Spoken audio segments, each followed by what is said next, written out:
नमस्कार दोस्तों, आज हम पितृपक्ष के बारे में आप लोगों को कुछ बताएंगे। जैसा कि 21 सितंबर से पितृपक्ष शुरू हो रहा है। अश्विन कृष्ण प्रतिपदा से लेकर अमावस्या 15 दिन पितृपक्ष के नाम से जाना जाता है। इन 15 दिनों में लोग अपने पितरों को जल देते हैं तथा उनकी मृत्यु तिथि पर श्राद्ध करते हैं। माता पिता आदि पारिवारिक मनुष्यों के मृत्यु के पश्चात उनकी तृप्ति के लिए श्रद्धापूर्वक किए जाने वाले कर्म को पितृश्राद्ध कहते हैं। हिंदू धर्म में माता पिता की सेवा को सबसे बड़ी पूजा माना जाता है। इसलिए पितरों का उद्धार करने के लिए पुत्र की अनिवार्यता मानी गई है। जन्मदाता माता पिता को मृत्यु उपरांत लोग विस्मृत न कर दें, इसलिए उनका श्राद्ध करने का विशेष विधान बताया गया है।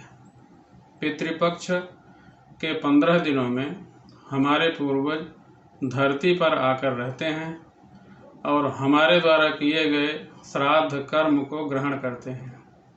और इन 15 दिनों के पितृपक्ष में पितर लोग अपना अपना भाग लेकर वापस चले जाते हैं। तो इन 15 दिन पितृपक्ष में हम लोगों को पवित्र होकर जितना हो सके पितरों की सेवा करनी चाहिए, क्योंकि ऐसी मान्यता है कि पितृपक्ष के 15 दिनों में किए गए श्राद्ध तर्पण हमारे पूर्वजों को मिलते हैं।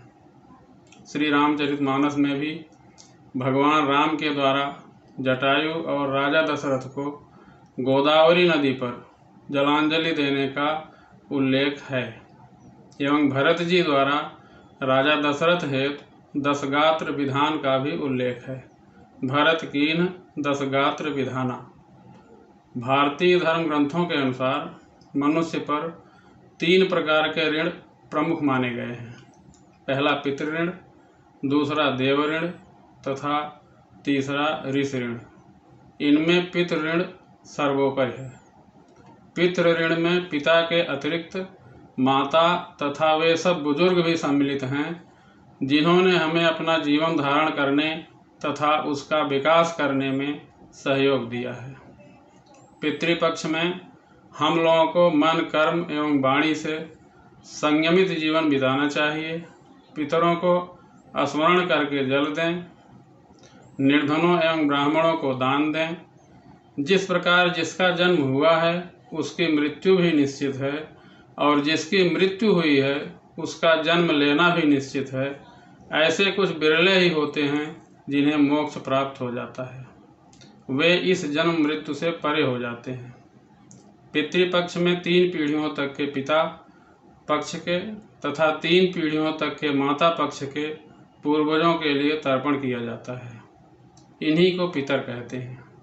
जिस तिथि को माता पिता का देहांत होता है उसी तिथि को पितृपक्ष में उनका श्राद्ध किया जाता है।